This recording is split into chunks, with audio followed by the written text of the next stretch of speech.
Attention all Victorian Echeveria collectors, we have a mission. We're going to storm Area 51. Let's try that again. Fellow Victorians, the next Cactus and Succulent show is coming up this October and we're taking over. We're going to flood this show with Echeveria.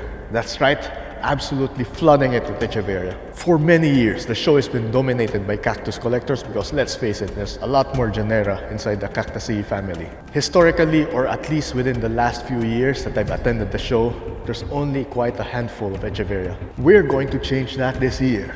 I'm still waiting on the class list, the finalized class list for this year. We're supposed to know about it in the next meeting, which is in the third or fourth Tuesday of the month, which is still quite a ways away from now. If the class list isn't going to change from last year, then that means that we have only 2 dedicated Echeveria classes. The first one would be Echeveria under 14 centimeters and the other would be over 14 centimeters. And based on my notes, there are several other general categories that we might be able to join, such as the monstrose and crested category, variegated category, dish garden under 20 cm and dish garden over 20 centimeters. Then there's a hanging basket and 3 of a kind of the same genus. That's not a lot. Now compare that with the 20 or 30 odd classes for cacti. We're outnumbered here, guys. I want to change that. My proposal is that we're going to flood this year's competition by bringing a whole lot of Echeveria. That way they would be forced to create more classes, more categories for us next year. Because I think that's the only way we could introduce more classes into the competition, you know? We just need to find some way for all of the Echeveria collectors to band together and show the world, at least show the Australian competition, that there's a whole lot of Echeveria to be seen. Now this is just wishful thinking on my part, but if we succeed, then I would like to see at least several more classes for us. I've actually written them down, so I would like to see a category, a separate category for smooth Echeveria. So in this class, we're expecting to see something like this. No frills, no bumps, just smooth leaves. I'd also love a category for frillies, such as these. And of course, a category for bumpy or trunculated Echeveria, like this one. A dedicated class for monstrose, crested, and variegated plants, for Echeveria at least. And finally, a category for clumping or multi-headed plants. There's definitely a lot of us with these types. Basically, what I'm saying is that I'm starting a petition to show the organizers that there's a lot of us Echeveria collectors and we want to be represented, properly represented. Hopefully, this sparks a lot of interest around Echeveria in shows, not just in the Australian community, but all over the world. So if you're in Victoria and would like to be part of this cause, let me know down in the comments or contact me, email, my website, Messenger, Facebook, Instagram. Just contact me somehow, let me know, and let's work on something. And one last thing, if you're serious about doing this as I am, then I would like to collaborate with you on a project. I am thinking of creating a display for the show, showcasing a bunch of Echeverias or maybe even other rosette forming plants. So yeah, we might start with something simple, but depending on the interest, we might create something grand, you know? It could be something as simple as a bowl arrangement or a structure, something like what I do in my garden. But with enough participation, I think we could end up making a succulent wall. I think there's enough time. Let me know in the comments.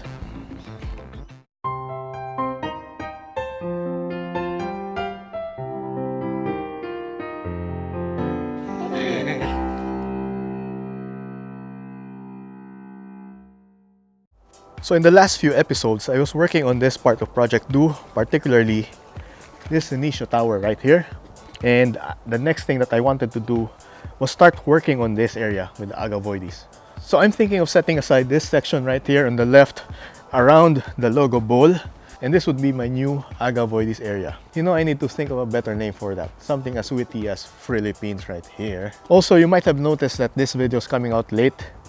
It's because it has been raining for sometime last week and I didn't have enough time, not enough dry soil to work with. Today is quite a lovely day actually. The sun is out and it's so lovely that I have to show you. Laundry day. Now just for reference, I think Agavoides is the second species that I collect the most after Gibiflora. So in terms of collection, I think I have Gibifloras the most, followed by Agavoides, and finally Colorata. Yeah, I think that's more or less the skew in species that I tend to collect. The Gibifloras would be the bumpy and frilly types, the large types. And between the Agavoides and the Colorata, I've got lots of the spiky, the small spiky ones. Just to be clear, I'm talking about the number of cultivars, not the sheer number of plants. Because if you're just going by that, then it would absolutely be elegance and what was the other one? Glauca. I think I've already set aside some of the plants that I'll be bringing to the show. So the rest of the plants here are free for using. Now, as for some ground rules, I think one of the things that I would like to do here is to make sure that there's no duplicates, or at least no duplicates for the foundation plants or the feature plants. But if you're going to talk about filler plants or stuff that I'll be using for patterns, then duplication would be alright. My Agavoides are clumping right now, and I'm not yet sure. I haven't made up my mind if I want to keep them clumped or have them individually.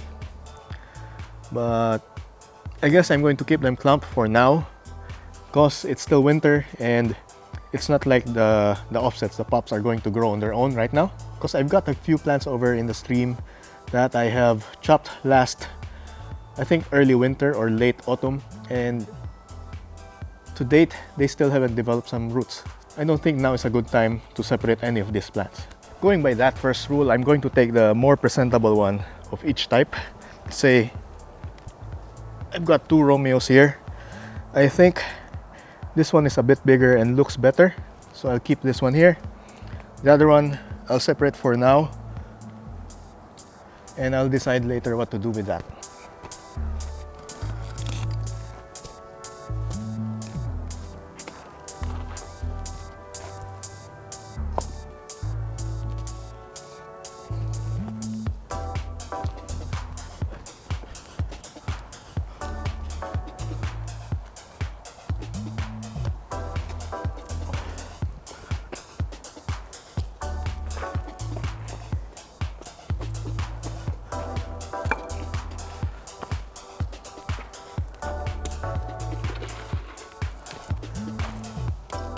That takes care of those in pots, but I still have those in the ground.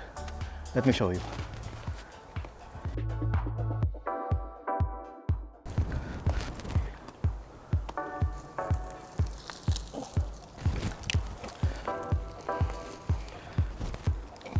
I think I want to take this to the show. I just need to find a suitable container, but yeah, I guess I'll leave this in the ground for now. And I got a Sagitta.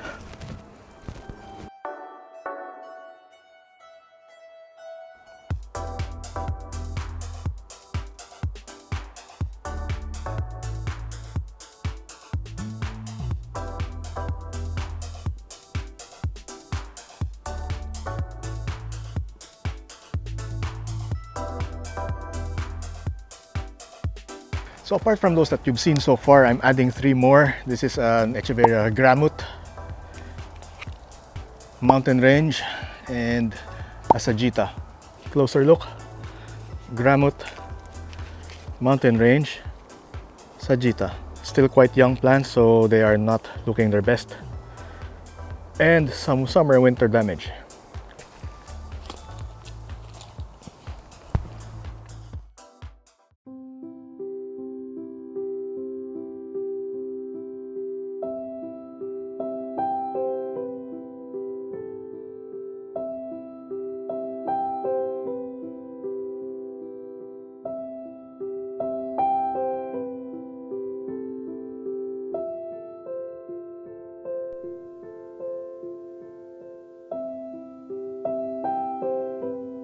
So apparently it was raining overnight or sometime this morning, I don't know. I was asleep when it happened.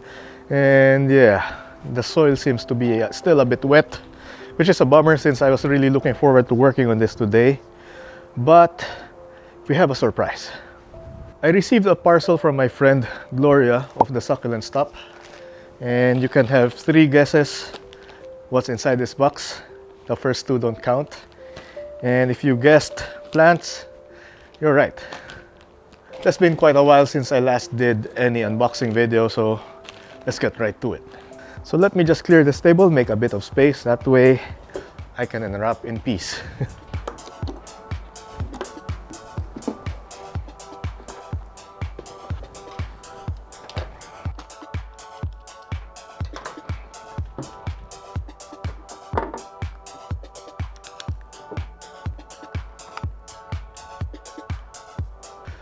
So to start with, let's just tear this one up. I guess I'll just have to cut it open, and even that is proving hard.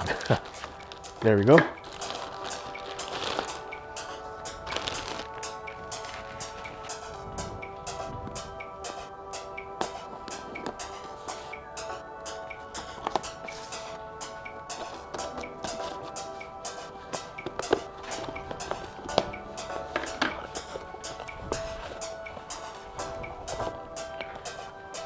Right, so I've got a card,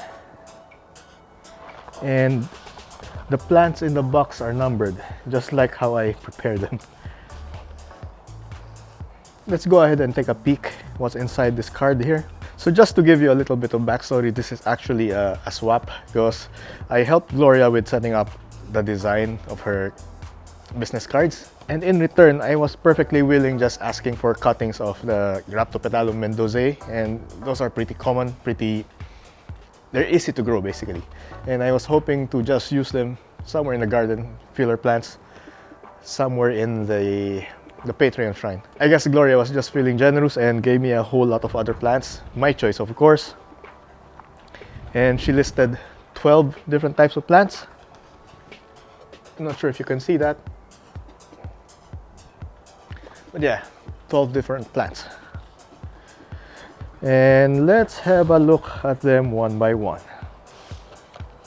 So the first one should be Echeveria serendipity. It's nicely numbered. Let's open it. It's a cool rosette. Now I'm looking for number 2. Number 2 would be fiery spider. Here it is. So it's another one of those freely Echeverias. Fiery spider.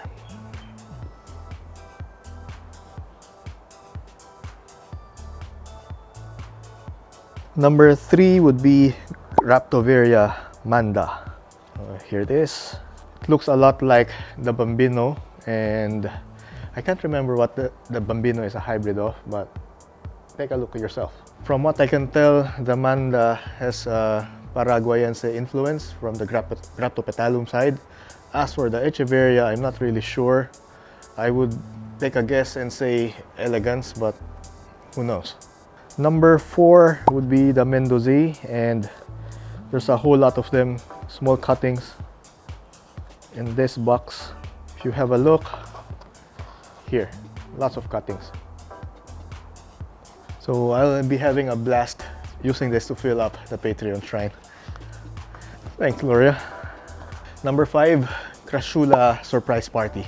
Now I'm not a big Crassula collector myself, but I knew I had to get this.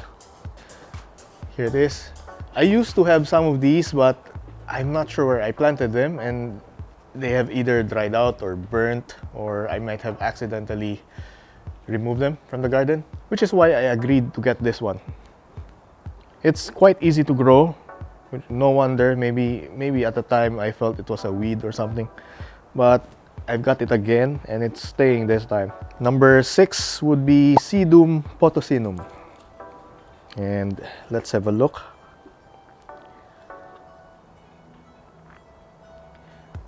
Yeah, I believe I already have this, but I wasn't sure that they were the same plant, which is why I said yes, because I wanted to compare. So yeah, from a quick look, they look the same, but who knows, maybe once it starts flowering, it might have different flowers. So yeah, the completionist side of me is happy.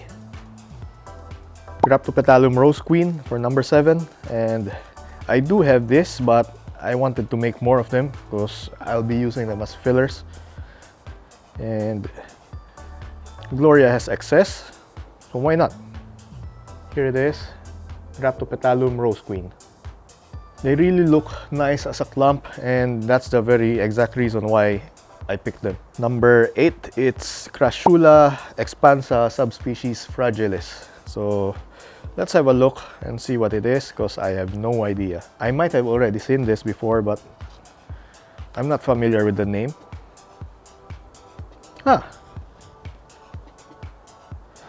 Oh, look at this. It's so cute. Look. They look like tiny pendants. Do you see it? And they have this some sort of hairy projections on the leaves. Really nice. They would make nice fillers. It's quite windy outside, so I have to be very careful or I would lose the plants and the labels. Next up, number 9, Cotyledon woodii. Huh, interesting. Yeah, I never expected them to be this tiny, but yeah, they look like they would make great clumps. And for number 10, we have Crassula phlematoides. Phlematoides. Ooh! It looks a tiny bit like the Oscularia deltoides and even like the Crassula deceptor. Only they have a longer stem, so have a look. It's interesting. So the wind is starting to pick up. I have to move fast. For number 11, I've got the Sedum allantoides, and the variety would be Goldii. So Sedum Goldii. I've never seen this one before, so is it a sedum or senecio?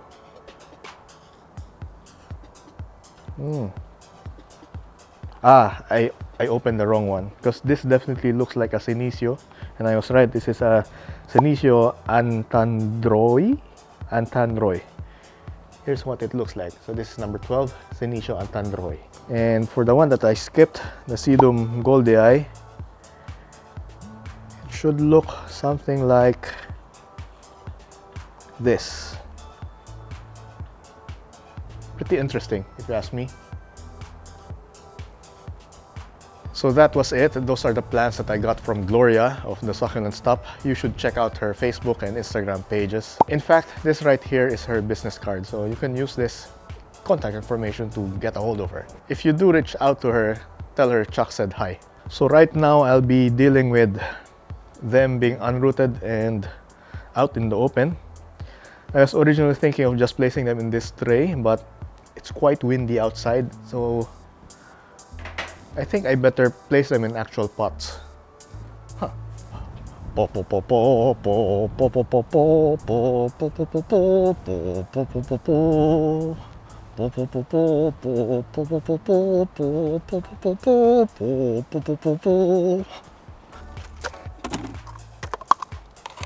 So I wasn't sure what sort of pots I would need, so I got a collection of large pots and tiny square ones.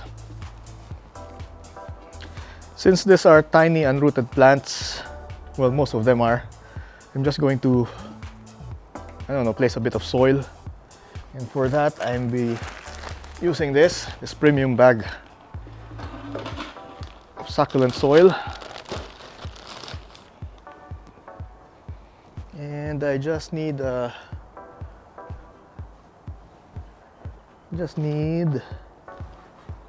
where is it? I need a trowel. Oh, there. So I guess for the Echeveria, I'll be planting them in a bigger pot.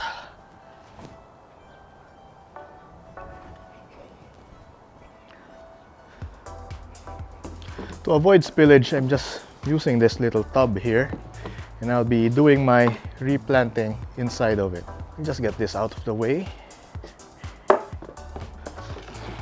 Much better. So I normally reserve this just for my, what do you call this, my propagation, my leaf cuttings and stuff, my seed raising mix. But in this case, I don't mind because I've got a whole lot of soil out in the garden. So, and this has been sitting here for quite a while, doing nothing. I might as well use it for my new plants. Premium mixes like these, they have controlled release fertilizers already mixed in, and it's still cold right now, winter, and this will not activate until it starts getting warmer. I think these types require both heat and moisture to activate. So as of right now, they won't be doing anything. But yeah, I'm just looking for a label.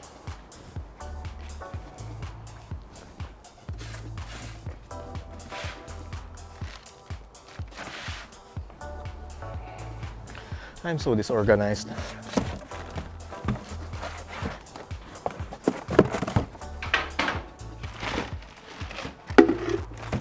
In my defense, although I'm quite a messy person, I have an organized mess, so to speak. I know where everything is at.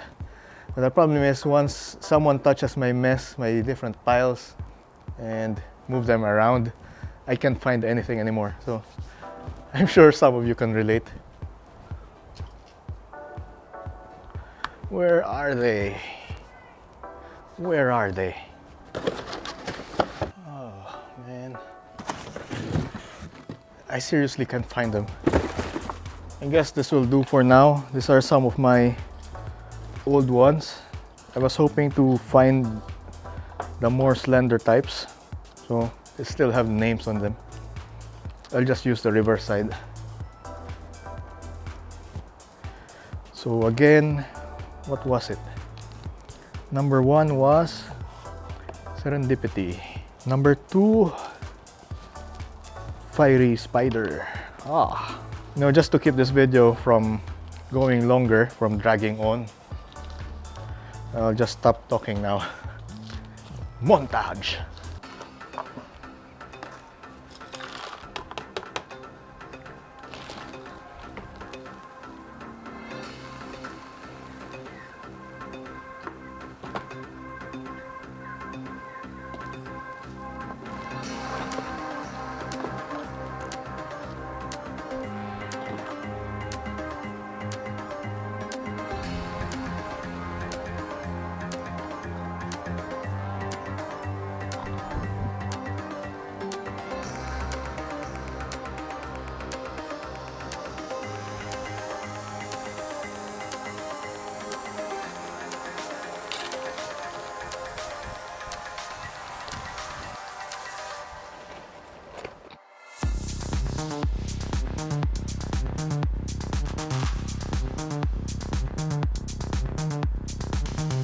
So this little project has gone on for too long, and I really hope I get a break with the weather. So I'll see you in the next episode. Hopefully we'll be done on the Agavoides area, which still needs a better name.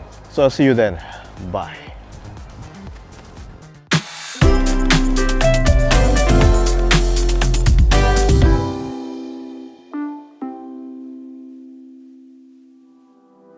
Cerriscapades is made possible with the support of my Patreon sponsors. Patreon allows you to support content creators like me with a small monthly donation. You can pledge your support by heading over to patreon.com/Cerriscapades. If you're in Australia, I've got some of my plants for sale. Check out my plant shop at cerriscapades.com/theplant shop with dashes.